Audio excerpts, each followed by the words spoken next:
Welcome back, everybody, to Binford Chronicles. Guess what? Tonight we're joined by our returning guest and former Graham County, Arizona Sheriff, Richard Mack.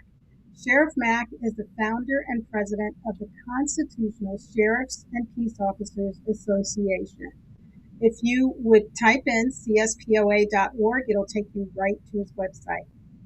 Now, with 20 years in law enforcement and 8 years as sheriff, Mack became the first sheriff in U.S. history to sue the federal government and win at the Supreme Court in a landmark 10th Amendment case.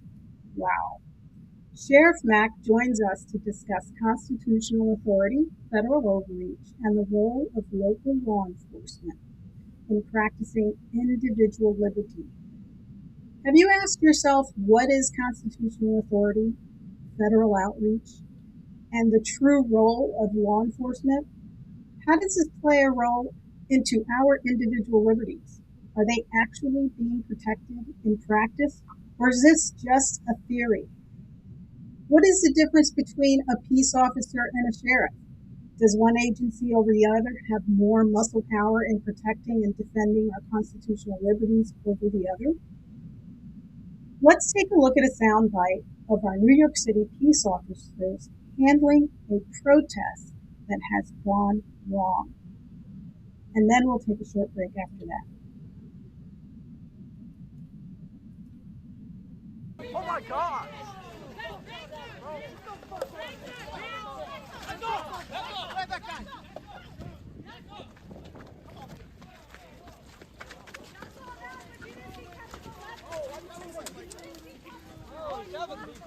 Take it off, I dare you. Camera, bitch. Hey, bitch, drop your body camera.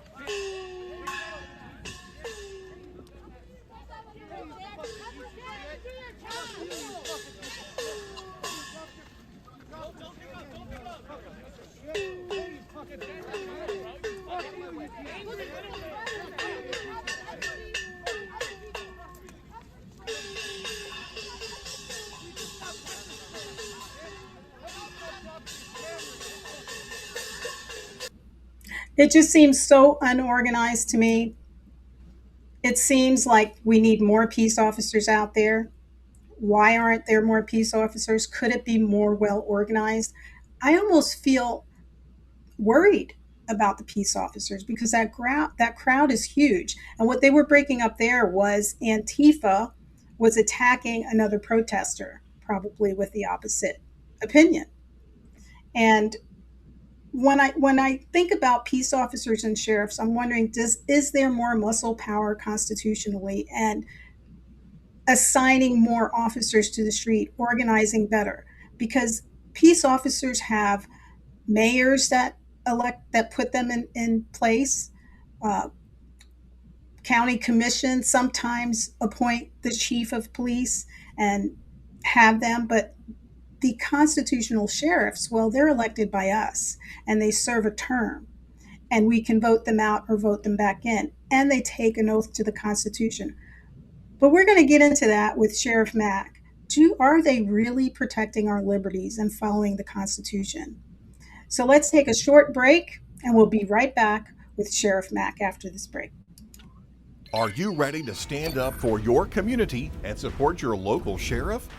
Join the Constitutional Sheriffs and Peace Officers Association and become a vital member of the Sheriff's Citizens Posse. At CSPOA.org, we empower citizens like you through weekly webinars, arming you with the knowledge to back your constitutional county sheriff. Together, we can uphold our Constitution and ensure liberty and justice for all. Your community needs you now more than ever. Visit CSPOA.org and join the Sheriff's Citizens Posse today. Make a difference. Stand for freedom. That's CSPOA.org. Your country, your fight, your future. That's right. Your country, your fight, your future. Go to CSPOA.org. That's CSPOA.org. Let's bring on Sheriff Mack. Welcome back, Sheriff Mack. Howdy, ma'am. It's good to be back with you. Thank you for joining us. You really have done some incredible stuff. I mean, going against the Supreme, taking your case all the way to the Supreme Court for that landmark 10th Amendment case. Tell us about that. Well, it was quite the miracle. A real David versus Goliath story. I went against the Clinton administration, so I guess you could say that I sued the Clintons, beat them at the Supreme Court, and lived to tell about it. Yes, that's There's right. another miracle. Oh my gosh, there were so many people that passed away that were supposed to be testify against the Clintons. Well, I've checked that out. I've seen the list. There's two or three different lists of people that were close to them that died or committed suicide or just disappeared or Wow. whatever. One was showed about 46 people. One some time ago that I looked up on the internet had about 116. And so whatever it is, whichever number is correct, or even if it's they're all incorrect and there's only about 10 or 15, that's 10 or 15 too many. Mhm. And I honestly believe that the Bill and Hillary, their names have become synonymous with corruption and scandals and crimes. Mhm. And I believe that they are some of the biggest crooks that have ever been part of our government. As far as why I did the lawsuit, I really, the reason is because when I was a rookie cop, I had an epiphany occur to me while I was writing a lady a ticket, and I realized that I was the one in the wrong. She was the one that ran the stop sign, but I was the one in the wrong. How I was treating her and how I was issuing her excessive fines and bail that are contrary to the Eighth Amendment to the Constitution, to the Bill of Rights. And so I decided at that point that I was going to study the Constitution and that I would no longer be uneducated about the Constitution and my oath of office. And so I really became very proficient in the United States Constitution, especially the Bill of Rights, and who and what in our government is supposed to be upholding, defending, and protecting, preserving our United States Constitution. Well, I just gave you part of the oath of office that every peace officer in this country takes. And our motto at CSPOA is to uphold, defend, protect, and serve. That's our motto. That's part of our oath. That's part of the CSPOA logo. And I want everyone to understand that I discovered that every peace officer has an obligation, morally and lawfully, to protect the rights of the people, to protect and defend civil rights, God-given rights, and all of those rights that are detailed within the Constitution. How could any officer do his job to protect our rights if he doesn't know what they are?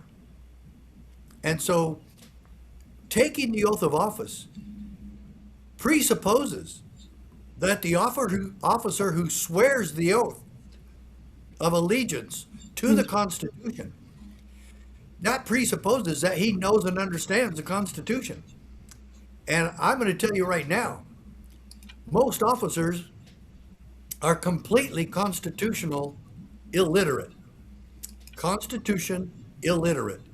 They don't know it. They don't know what it means.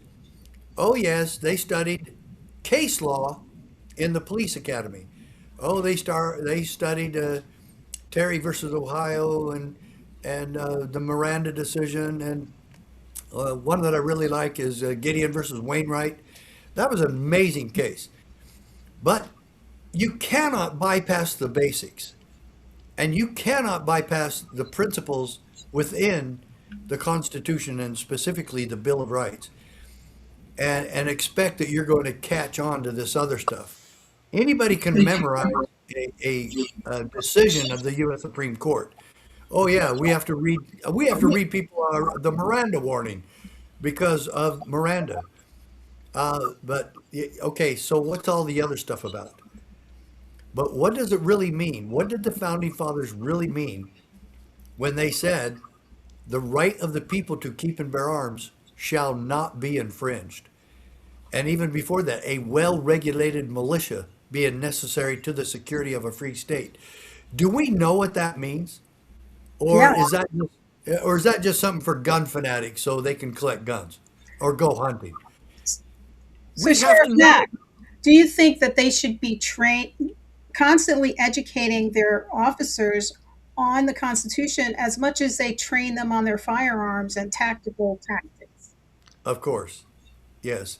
Uh, every briefing should have another principle of the Bill of Rights expressed at the briefing. That would be every day.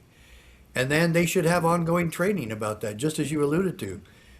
Yeah, we get a lot of training in firearms, yet for the very fundamental purpose for which our jobs were established, we don't study that. And is it any wonder that we don't get our role in preserving our God-given constitutional republic? And how many police officers, well, how many people in this country, how many police officers in this country really understand that we are not a democracy and that we are a republic? And what's the difference? See, when you don't even know basics like that, how are we going to understand our role within our republic? Because it's a lie, it's a propaganda scam. Well, it's so confusing because we have our own representatives calling us a democracy. You Yeah, know, I know, exactly. And we when should be they're able talking, to. Cash Patel, Pam Bondi. I think I was just watching Tulsi Gabbard and she called us a democratic republic, which I found very I've heard of insulting. that I was like, before. what in the world is she talking about? We are not a democratic What is, republic. We're, if anything, we're a representative republic, but we are not a democratic republic. well, yeah, well, a republic means representative form of government. So, uh, and a lot of people think because it's a democracy, it means, oh, well, of course, we have democratic things. It means the majority wins.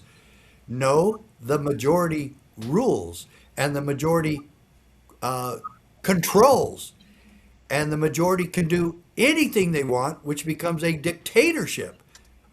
And Well, so yeah. that's actually what we're in right now. We're in a democratic dictatorship. And it is Hmm. not synonymous with freedom or liberty. It is not synonymous with liberty.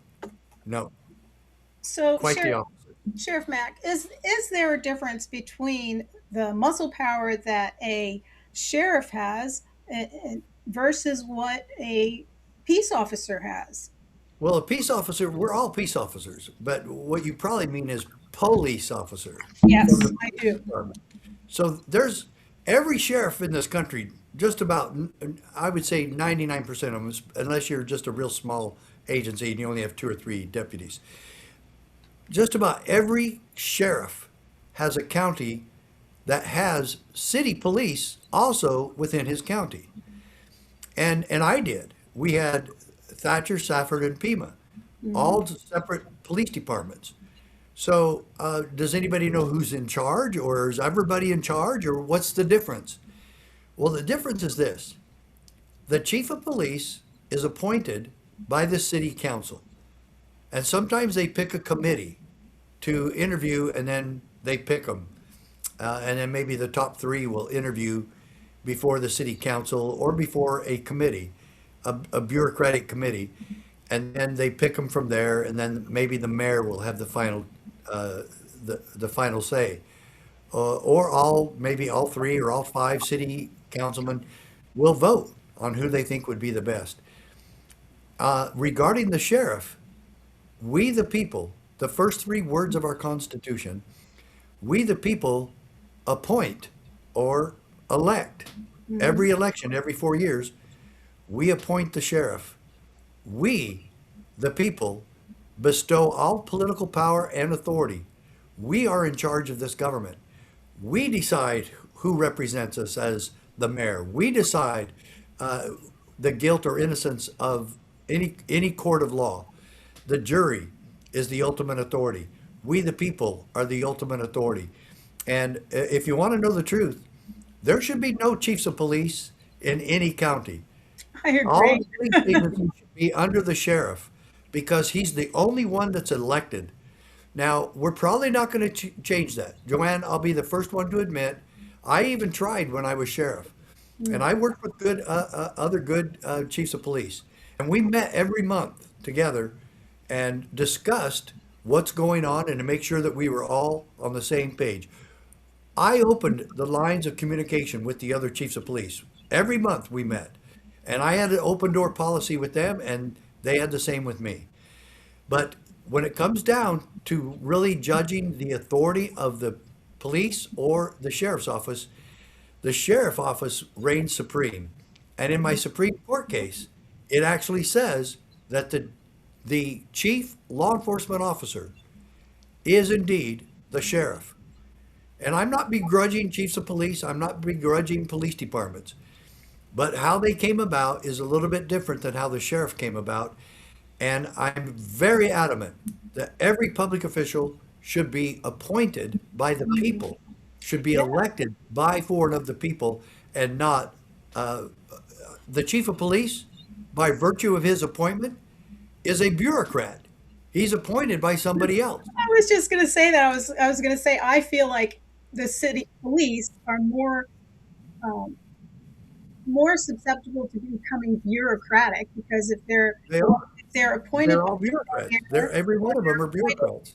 yeah, they have to now adhere to those people because that's their boss. They're really not the chief of police. Exactly the point. By Exactly title, the they're point. chief of Who police. are they loyal They're to, only allowed and to who do do, they report to? yeah, they're only allowed to do what their appointee allows them to do. That's why we see such passive responses from the police in places like Oregon and Yeah. New Jersey and New York City. Whereas I love Florida because I love hearing my sheriff say, "Hey, if you want to bring BLM down here, Antifa down here, I will deputize all my citizens." And Mhm. that's not going to happen here. Whereas your chief of police doesn't have the power to do that. He has to get an okay from the mayor or whoever appointed him. Correct me if I'm wrong, but the way I Oh, see you're right. it, he has very limited power, and he has to adhere to his boss. So Now, he's I will say that there's a gentleman's agreement between the chiefs of police inside any county and the sheriff. And the gentleman's agreement is that all calls for police service, no matter what it is, family fights, traffic accidents, any criminal activity, whatever it is, helping somebody get their keys unlocked out of their vehicle, whatever it is. Any call for police service within the city limits goes to the police department. Any call for service outside the city limits goes to the sheriff's office. Now, yeah, we had to work that out, and that's the way it is in just about every county in the country. I will let all of you know there's 3 states that don't even have sheriffs. And maybe others have thought, well, why do we need sheriffs then? Let's get rid of the sheriffs. Well, first of all, Alaska and Hawaii very ignorantly formed their state and local governments when they came into the Union in 1959 and didn't do a sheriff. And that was crazy because the sheriff is the oldest law enforcement officer in America. There were sheriffs before we even became a country in America. And Oliver Wolcott, one of the signers of the Declaration of Independence, was a sheriff before he did that.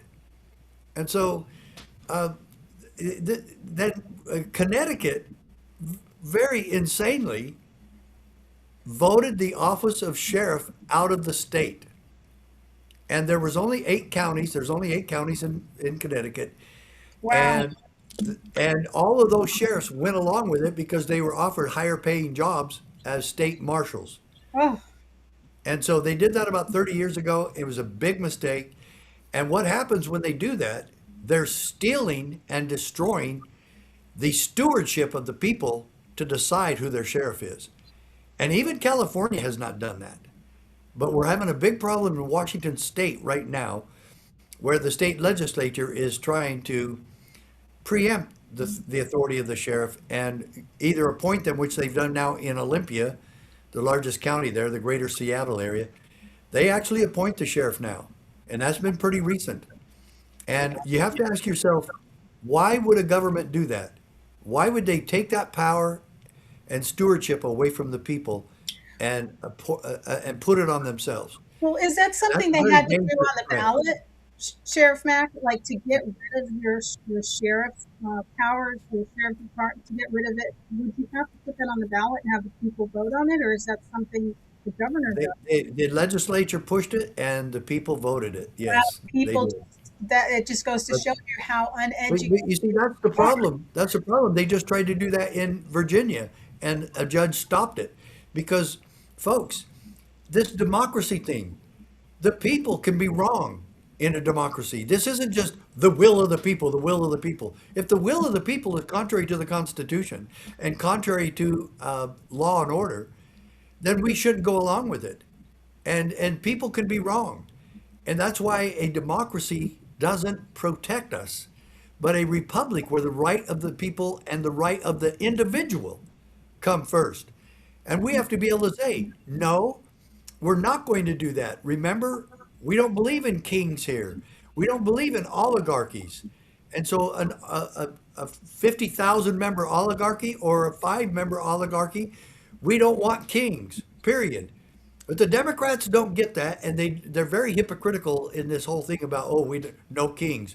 Well, they're crazy because they've done it. They've been the kingship for a long time.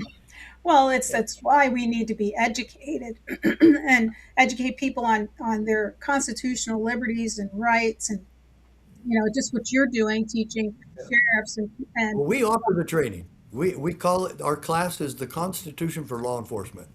And not only do we teach the Constitution, but we also teach this, what every one of your citizens, what every person on this program right now needs to get these. And that's Supreme Court case for state sovereignty. That's a highlighted version of my case. I've got it up here. Yeah, very good. You got one of the, yeah. Yeah, let me highlight that, and I can even turn the pages for you. So Yeah. let's go to page one right here. There Yep. we go. See that? That's that beautiful cover. All of these are, look, folks, these are only, you get 3 for $5. And why should you have this? One, you need to read this most powerful 10th Amendment decision in the history of America. Secondly, you need to pass these out to your local officials and friends. Pass these out to your city council, to your mayor, to your sheriff, to the county attorney, to the county commissioners, to your governor, to your state reps, because this is a tool for freedom and it is one butt kicking, powerful decision. Mm-hmm. Um, well, I wanted to ask you, let me put myself up there. Add to scene. So, what I wanted to ask you, Sheriff Mack, your Supreme Court victory in Mack Prince versus United States is often cited in 10th Amendment debates. Why is that decision still relevant today? It's the same reason that the 10th Amendment's relevant. It was relevant in 1778 when they promulgated the Constitution, and it's because it's state sovereignty and it's federalism, and federalism, that's a neat term because you would think federalism is talking about federal government and the power of the federal government. Federalism is actually the definition given to the separation of powers between the states and the federal government. How That's right. strong is the federalism in your state? First of all, the federal government was granted and delegated, and in the 10th Amendment it says the powers not delegated. Well, let's ask ourselves a question there. Who delegated these powers to the new federal government in the first place? That's a historical fact we cannot ignore. That's pretty damn powerful. Who delegated the original powers within the Constitution, the very limited and discrete powers to the federal government? Who did it? Well, let's see. It was either we the people, or the founding fathers, or the 13 original states. And that's yes, yes, and yes. I think the number one answer probably would be, the most correct would be the states, because it was a state, it was the 13 original states that got together in convention in Philadelphia, and they came up with the Constitution. And the Constitution is the supreme law of the land. Then a year and a half, 2 years later, they got together and said, "Whoops, we forgot the Declaration of Rights."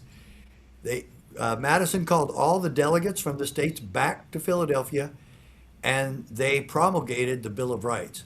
The Bill of Rights is the supreme of the supremo rights and law of the land. It is the reigning law of the land. Nothing supersedes the Bill of Rights. Nothing, okay, except God's law. But it's pretty close to being God's law, protecting free will and the free will that we were blessed with by God Almighty when we were born here. I So, am so glad that you mentioned federalism, because I've explained it to people. They don't understand, especially people that have come here from other countries. I'm like, we're a federalist nation, and that means, and the way I break it down is I say we're like different little countries living under the Constitution, where each state gets to set that's correct. their statutes that service their state. So if you go up to Montana where it's freezing, they might have different laws and regulations there, but they need to be under the umbrella of the Constitution. They should not be laws that are not Well, constitutional. So that's correct. how I explain it. But federalism is how we are. We can go from one state and love it like Florida. We're more constitutional than lots of states. Or you can go to California where they trample all over the Constitution. You're like, wow, I feel like the government is really hanging over my head. Well, let's look at this for a minute. We've stumbled onto something here very powerful. Mm-hmm.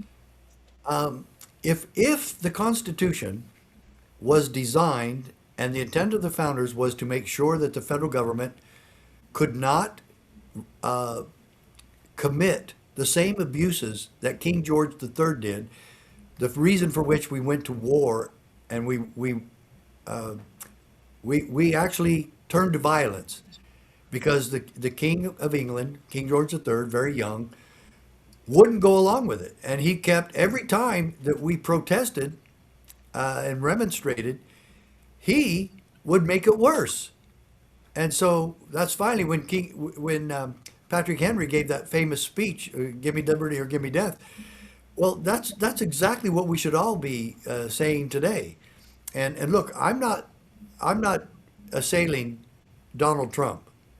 He has done an amazing job. The United States corrupt Congress, the worst Congress ever. I think they have the lowest rating of any Congress ever.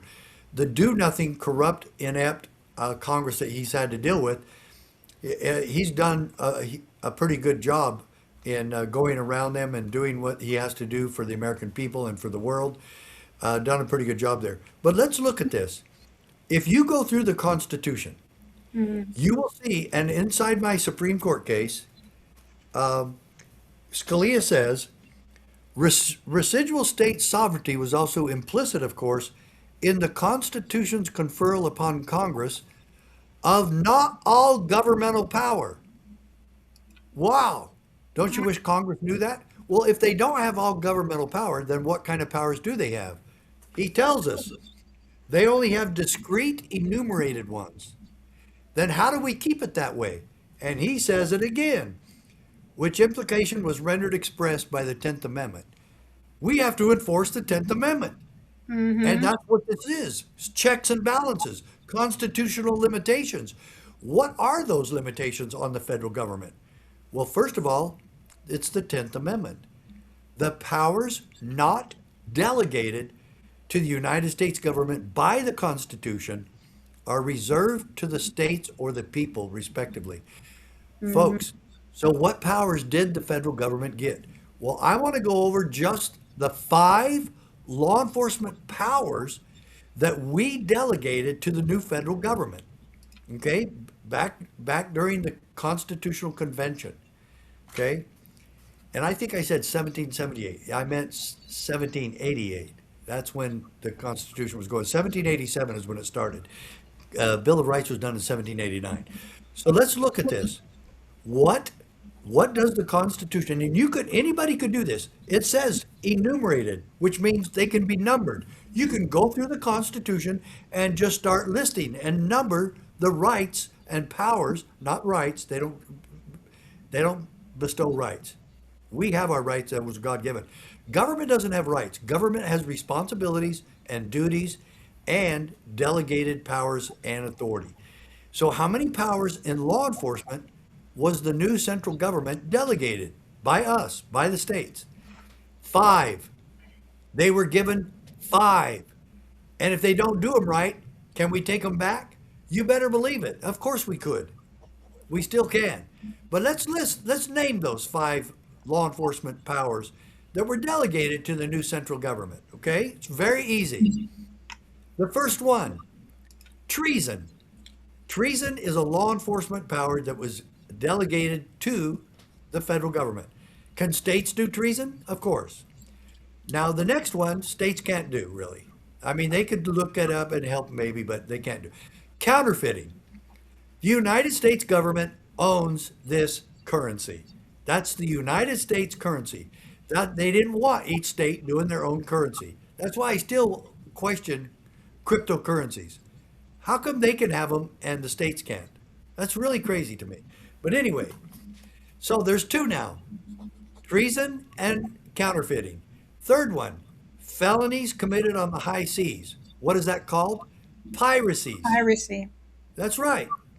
So the states cannot have boats out patrolling all the high seas and looking for piracies. That's the Coast Guard. They can do it. It's their assignment, and it's a federal authority. All right? Next one, violations of treaties that the United States government and Congress has passed and authorized treaties. Say we have a treaty with Canada, and somebody goes into Canada and violates a treaty, that's a federal offense. The last one, Article 4, Section 4 of the United States Constitution.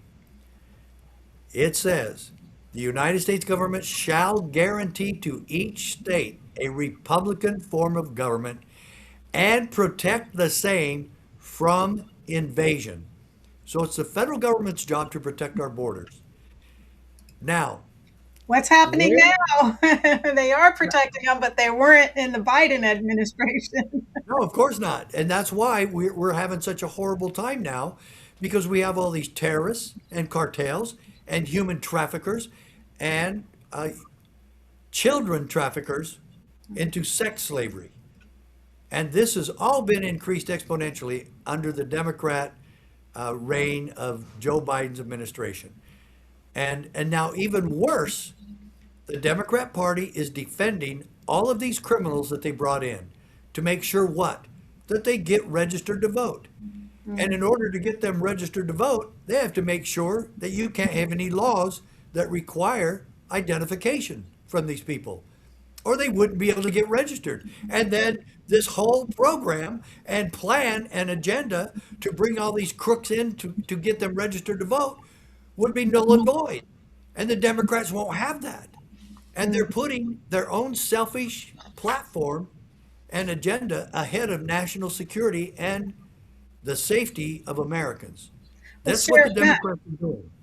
Sheriff Mack, we're seeing a lot now of our local enforcement, even the police department and the sheriff's department, having to work with federal government right now with those deportations and you That's know right. picking people up And off they, the streets. So, where do you believe the line should be drawn between federal authority and local law enforcement on this topic? with just what I said, the Constitution draws that line for us. Now, does ICE have authority over immigration? Yeah, I'm afraid so.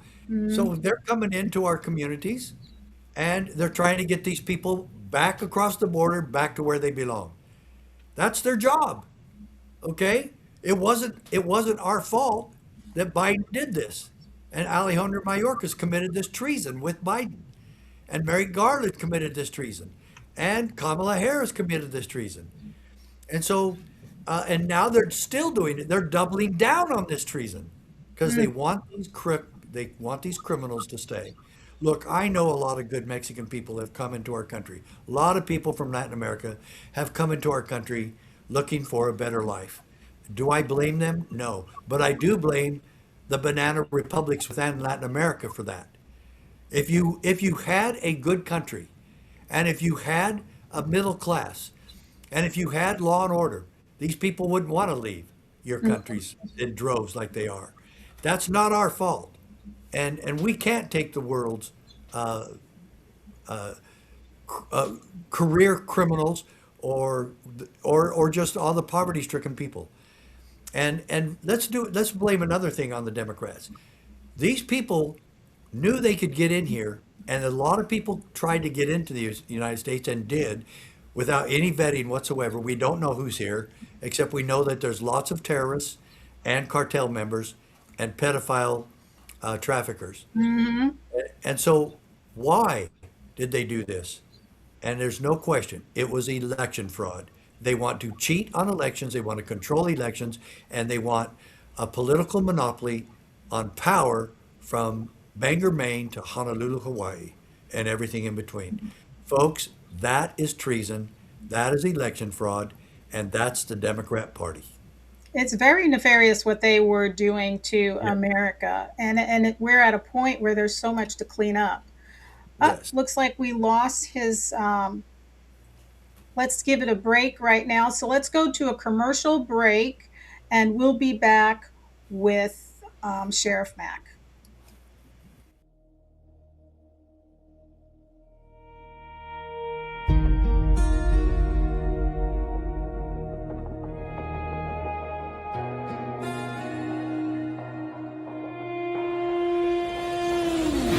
There's a kind of strength you can't buy or borrow. It's born in the fire, tempered by sacrifice, and carried by those who never stopped serving. Some heroes wear uniforms. Others wear scars. They're veterans, first responders, and Gold Star families. Men and women who gave everything and still keep giving. At the Warrior Shield Foundation, we stand beside them, shoulder to shoulder, providing the support, the care, and the community they deserve. We're a proud non-profit, a 501c3, built to protect those who protect us. We don't just serve our own. We help other non-profits reach their missions too, because together, we make the Shield stronger. Donate and help our cause, help their cause, because every act of kindness builds hope where the battle still rages inside. Join the mission. Donate today. Visit warriorshield.org, because heroes deserve a foundation as strong as their sacrifice.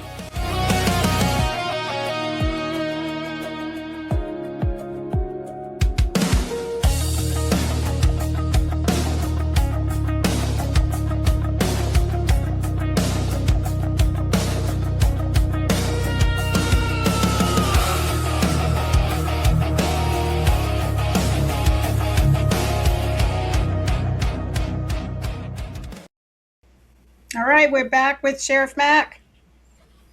Haha. Mac is back. Yeah. So, So, folks, I don't want you to get confused on any of this. It's really basic, every bit of it.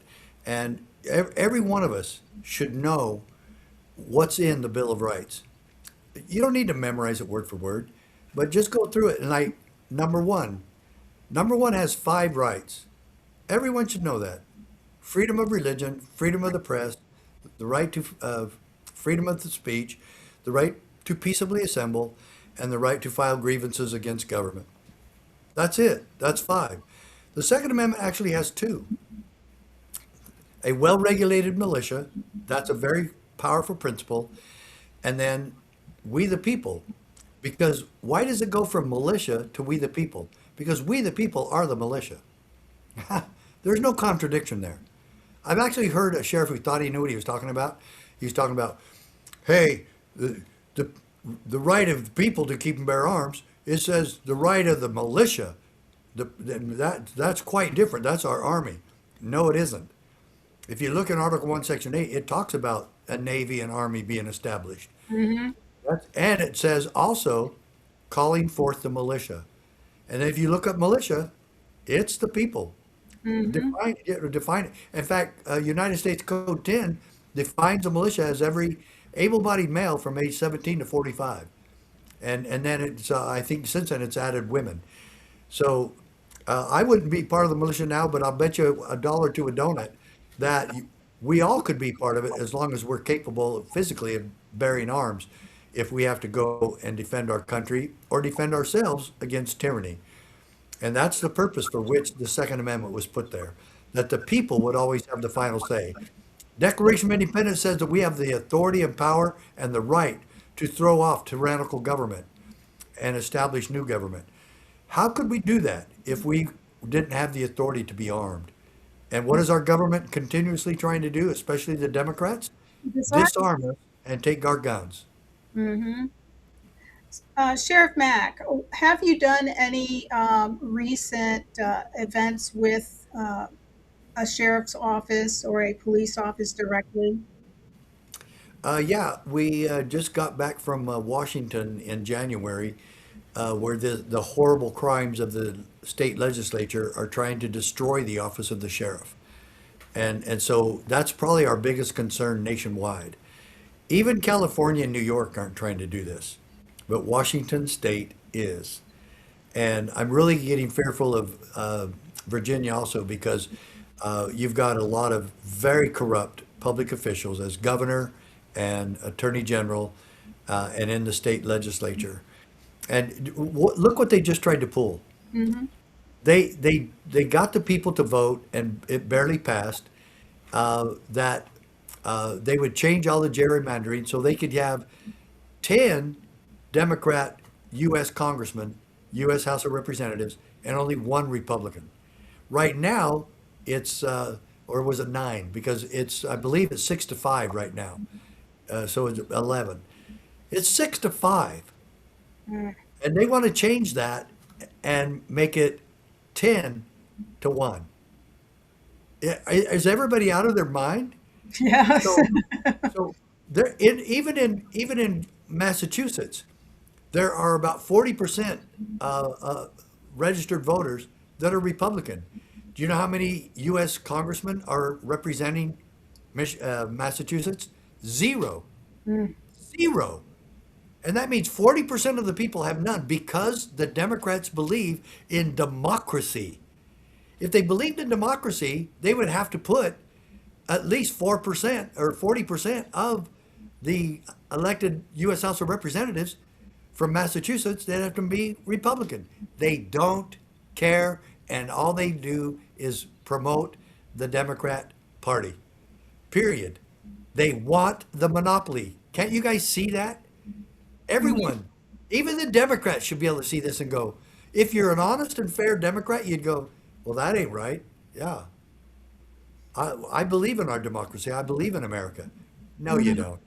You believe in Democrat Party, and that's it. And it's crazy.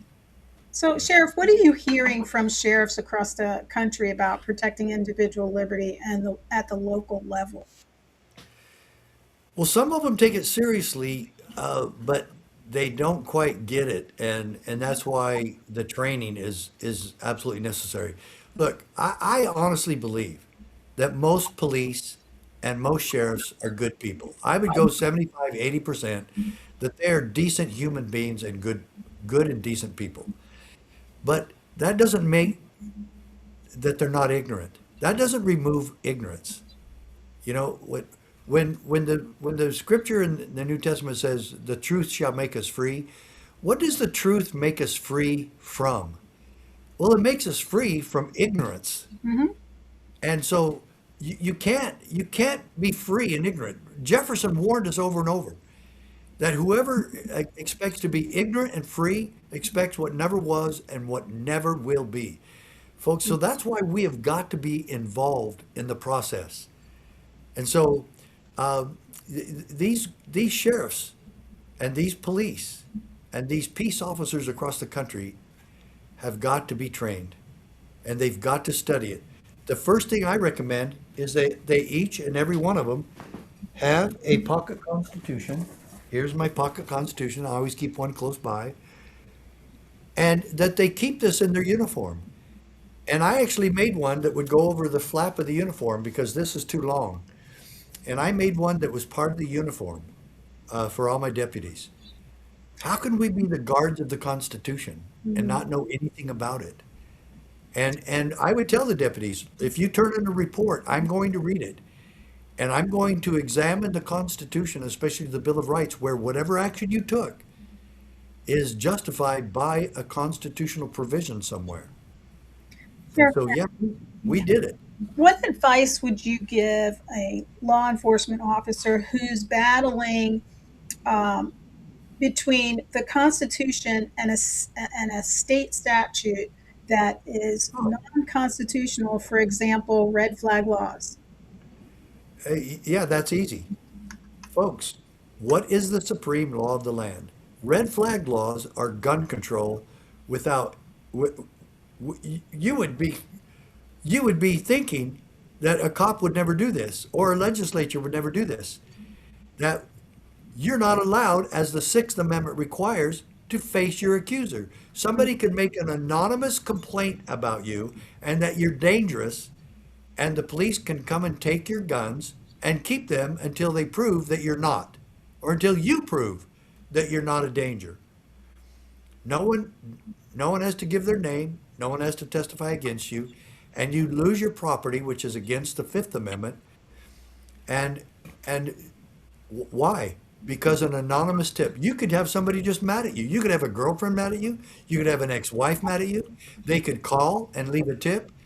They'll never be divulged to you, and the cops can come and take your firearms and Mm, leave you taking completely. property.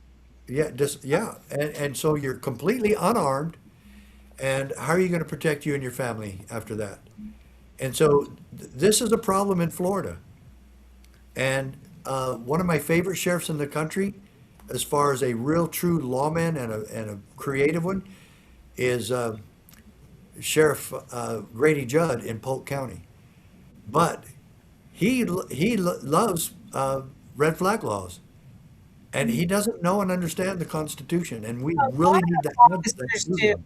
I even spoke to an officer that was running for election, and the reason he was running for sheriff, and the reason I didn't elect him, is he was so staunch on the red flag laws that he asked me to come to a trial where red flag laws were being conducted. And I says, it doesn't matter what the judge says. They put in a law that is unconstitutional, and now And they're forcing And it. so to answer your question, where is the peace officer's responsibility to a Florida state statute or to the United States Supreme Law of the land known as the Bill of Rights? That he swore an oath in God's name to uphold and defend. I've Mm, already told you, and I'm going to tell you everyone again. The supreme law of this land is the Constitution of the United States. Even more specifically, the supreme law is the Bill of Rights. They listed they listed a bunch of rights that they call the Declaration of Rights. That's the Bill of Rights. And those cannot be touched. Those cannot be altered, and they cannot be touched by government. And now you're going to go and enforce a red flag law that is clearly a violation of the Fourth, Fifth, Sixth Amendments to the United States Constitution. Now who's the crook? You are. yeah, You just violated your oath of office. yes. Well, So, Richard Mack, we're getting close to the hour now. I want to thank you for joining us. all right. Always love having you, and we'll have you on again. I look forward to having you back. You just teach so much, and just talking about federalism, talking about the roles of the sheriffs, the police. You know, I love this conversation because when they take an oath, their oath is to the Constitution of the United States, but then it's also to their state. And I think those kind of get muddied together because sometimes state constitutions are made unlawful. There's laws in there that are not lawful and they're not constitutional. And I think that muddies the waters of law enforcement. And they, like you said, they need to be more trained on the Constitution of the United States because that is the supreme law of the land. Amen. Thank you so much for joining us. Thanks for You having me. Yes, have a good evening, everybody. His website is below at CSPOA. Please go on to CSPOA, join, help them continue to do the work that they're doing. And I want to thank you all for joining us here at Binford Chronicles. Remember, we go on every Thursday at 7 p.m. and have a good weekend.